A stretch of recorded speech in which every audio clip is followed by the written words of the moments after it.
Ito konting paglilinaw lang po dahil marami sa atin o sa ating mga kababayan ang nagdanais na makarating dito sa Canada pero nalalabuan sila. Lalong-lalo na yung mga may employer na o kaya naman yung sinabihan na sila na mag-apply pero sang stream ba sila papasok. Actually, hindi nyo dapat pinoproblema yung kung saan kayo stream papasok kasi problema po ito ng employer ninyo. Pero kung halimbawa naman po ay napaka-generous ninyo at gusto nyong turuan o kaya naman ay gusto nyong, boss, dito po ang stream ko, dito po ang pathway ko, parang ganon, po pwede nyo po silang sabihan na ganito ang gagawin natin. Anyway, marami na po tayong vlog about stream pathway. Balikan nyo na lang po yung mga vlog natin at nandun po. Hindi po nawawala sa uso kasi in general po yung pagtuturo natin doon sa mga stream or pathway na yun. Ano? So ngayon, pag-uusapan natin yung tatlong pangunahin na kung saan kung kailangan ba ng labor market impact assessment, okay, exempt ka ba doon, ano bang stream yung kailangan mo kung sinabihan ka ng employer o kaya naman may employer ka dito sa Canada pero hindi nila alam kung saan ka papasok. Magkaiba po kasi yung naghanap ako ng trabaho, nakahanap ako ng employer at bibigyan ako ng job offer at meron akong labor market impact assessment. So magkaiba po kasi yun. Ano? So doon sa kaso ng employed ka na ng Canadian company halimbawa pero gusto kang papuntahin dito o kaya naman gusto mong pumunta dito at hinangad ng employer mo na makasama ka dito o kaya naman po pwedeng pumunta ka rito nang walang labor market impact assessment, po pwede naman po yun. Ano-ano ba yung mga stream na pag-uusapan natin? So, may tatlong pangunahin tayo doon sa sitwasyon na yan, ano, na nabanggit na natin. So, pasensya na po kayo sa aking mata, no? Medyo namumula. May salamin po ako. Ito. Parang i-correct niya yung may eye fatigue po ako ngayon kaya medyo namamaga siya. Huwag niyo na lang pong pansinin.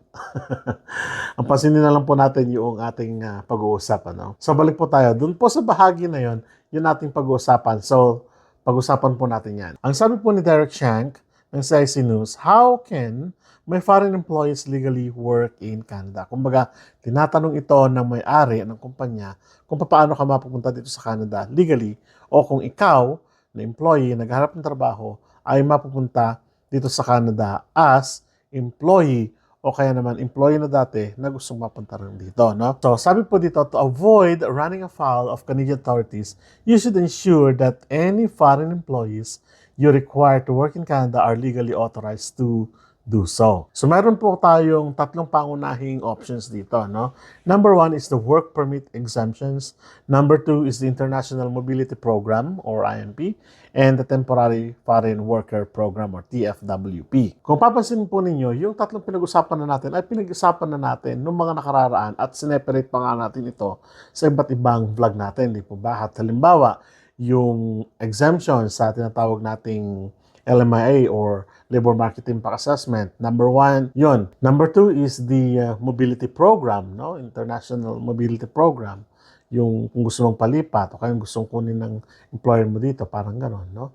Number three, yung Temporary Foreign Workers Program, TFWP, na kung saan talagang bihasang-bihasa na tayo sapagkat maraming beses na po natin pinag-usapan yan, ano? At isa-isahin po natin sila batay sa kanilang tagal na proseso, gaano katagal itong proseso, gaano kabigat itong proseso, isa-isahin po natin yan sa table na ito. So ano po, yung tinatawag nating work permit exemptions. Ang description po dito, various situations in which work permits are not required.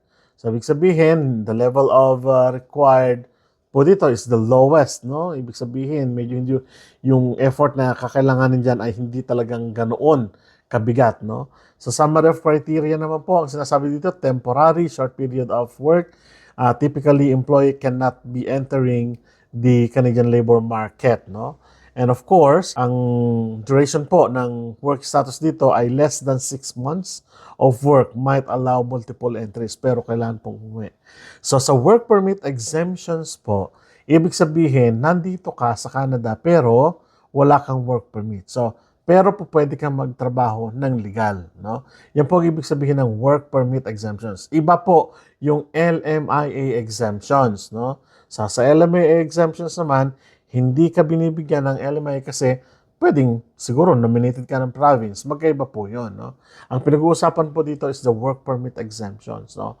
Pag sinabi natin work permit exemptions, marami tayong mga halimbawa mamaya yan. No? The next one is the International Mobility Program. Ang International Mobility Program lang po, sabi dito, work permits for specific situations. So medium, yung kanyang level of effort and requirement, medyo mabigat na siya na gawin, pero hindi. Katamtaman lang, parang ganon. Summary of criteria varies, no? More specific eligibility requirements than temporary foreign workers program. Ang kailangan po ng duration of work dito, kailangan 1 to 3 years, can often be renewed, but important exemptions lamang. So, yan po yung mobility program. No? So, makita niyo po dyan yung pagkakaiba later on. Ang sabi po kasi dito, may varies, no? Iba-iba.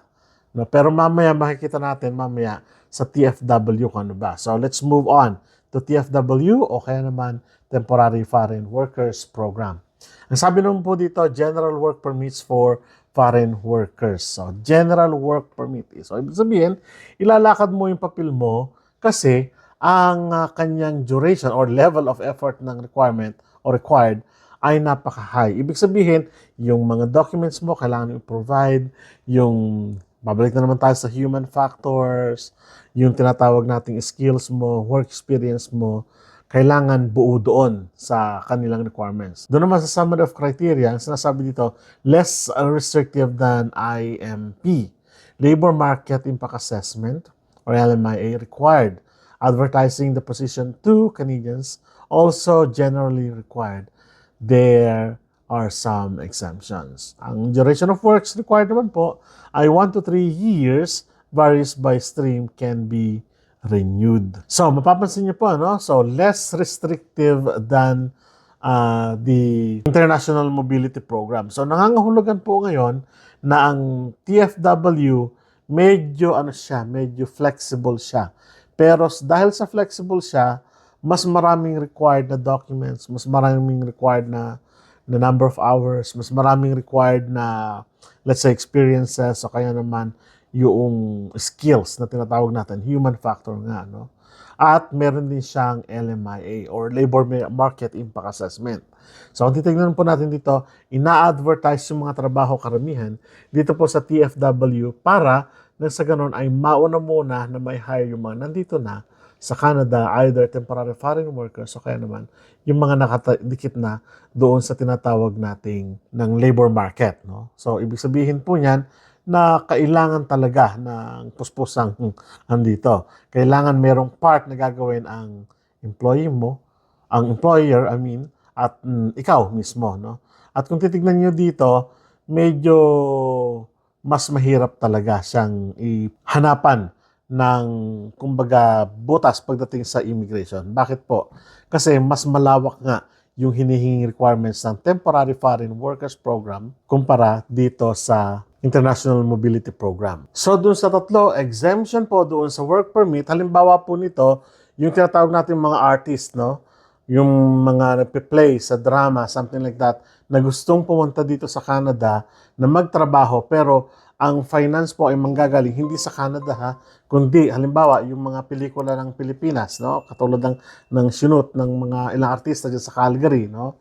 So, Filipino, funded yon, hindi Canadian funded. So, ibig sabihin, pwede silang pumasok dito, magtrabaho dito, isushoot lang nila dito sa lugar natin, hindi naman kailangan ng work permit doon, isushoot lang nila dito kasi hindi naman fa-finance ito ng Government of Canada or any other institution. So therefore, pwede sila magtrabaho. Nagtatrabaho sila without yung tinatawag nating work permit. May permiso sila pero not work permit. Ano? So ilan lang po yun sa mga halimbawa na tinatawag nating work permit exemptions. No? Kasi sabi po dito sa work permit exemption, in certain scenarios, foreign nationals do not require work permits to legally work in Canada. Typically, these are scenarios in which the foreign nationals do not enter the Canadian labor market. Yan, para mga artista po sa ibang bansa na gusto magtrabaho dito at gusto mag-shoot dito sa Canada. for instance. Okay, sa International Mobility Program naman po, ang sabi dito,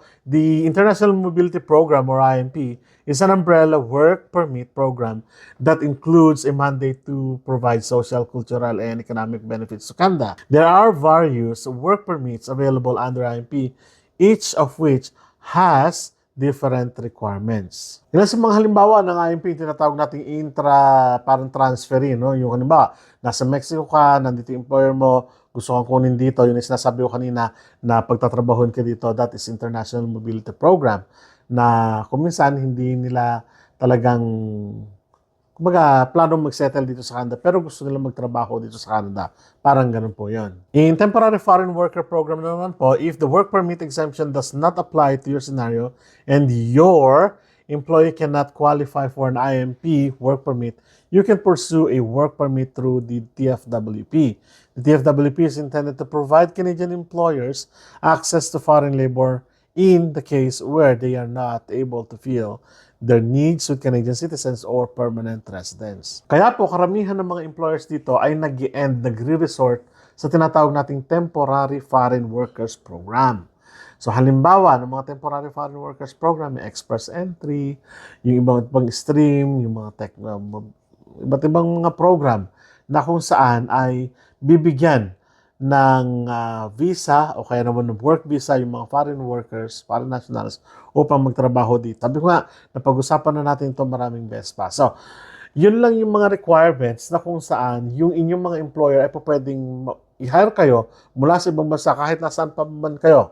Halimbawa, basta naka-base po dito, ang inyong mga employer ay pwede nila kayong kunin sa iba't ibang programa. So, sabi natin, exemption doon sa work permit, pangalawa yung International Mobility Program. Kung hindi pumasok yung inyong mga employer doon sa first two programs na yon, pwedeng ang gamitin ng mga employer ninyo para makuha kayo ay tinatawag nating Temporary Foreign Workers Program. Medyo mabusisi kasi sabi natin i-apply kayo ng Labor Market Impact Assessment sa ESDC, bibigyan kayo ng papers mula sa immigration, bibihanapan kayo ng papel doon sa province kung meron bang less than 6%, something like that, batay sa alam na natin, sa unemployment rate. So, titignan din nila kung nasaan yung employer ninyo, kung nandun ba sa lugar na yon, something like that.